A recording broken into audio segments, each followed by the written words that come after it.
Magandang araw mga kagala. Ngayon nga po pala ay buwan ng wika. At eto nga po, nagre-ready po ako at ako'y tutula. Nagmamadali na nga po ako at malilate na si Congressman. Kaya ayan, pumala na nga po ako ng airplane. Ay, ng tricycle pala. Saan ka nakakita? Call time alas 7. Tapos 7:01 aalis. Siyempre, sa akin lang yon.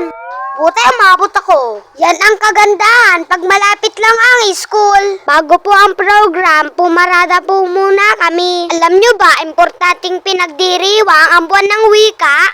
Dahil ito po ay sariling atin. Gamit natin sa pakikipagkomunikasyon. Isipin nyo, pag tayo ay nasa Amerika, nag-i-English tayo. Pero yung Amerikano, pag nasa Pilipinas, nag-i-English pa rin tayo. Ba't ganun?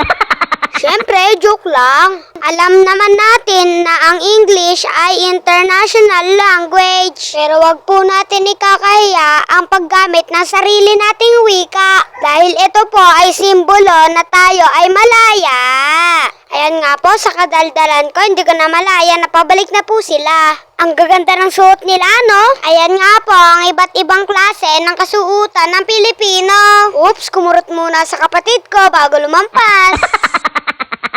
Pagkatapos nga po ng parada, dumiretso na po muna kami sa room para magpahinga ng kaunti at para na din po kumain.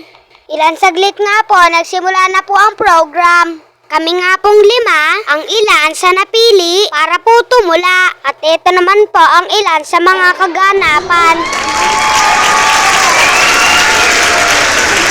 Siyempre, wag po natin ipagkait ang pagpalakpak. I-serve po natin lahat yan. So, eto nga po yung kapatid ko. Hindi ko nga po alam kung pinapakalma niya ako o pinagtitripan lang.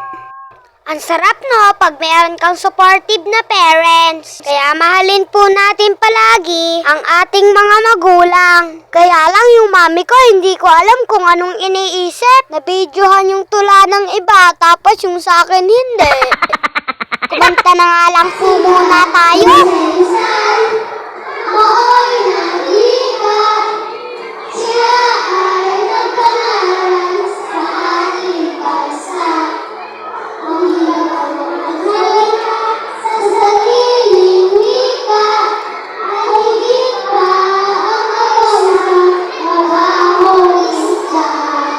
Kahit nga po hindi nabidyohan ni mami yung tula ko, okay lang po dahil nakuha ko naman ang unang gantimpala sa pagtula.